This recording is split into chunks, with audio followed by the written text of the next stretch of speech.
Баршаңызға қайырлы күн.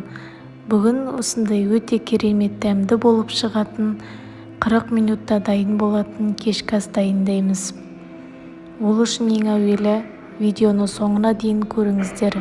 Барлық құрамдарын астына жазып қалдырамын. Ең әуелі картопымызды жуып, тазалап, осылай дөңгелектеп турап шығамыз. Жіңішке етіп тураймыз. Себебі картопымыз тез пісуі керек. Дайындап болған соң, ары қарай біз соусымызды дайындаймыз. Ол үшін томат пастасы және кішкене дәміне қарай тұз қосамыз, паприка және майонезімізді саламыз.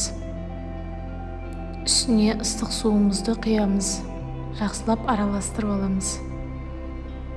Біздің соусымыз дайын. Енді ары қарай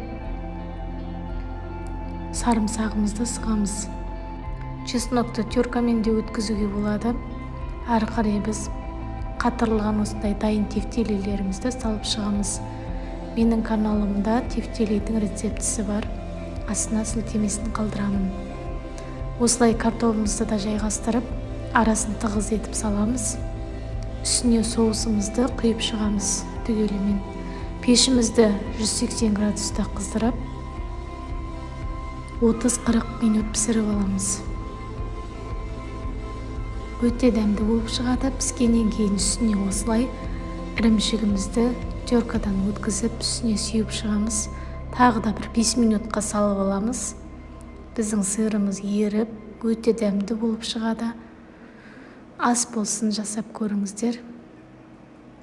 Және видеом ұнаса, маған лайк басып кетуді ұмытпаңыздар.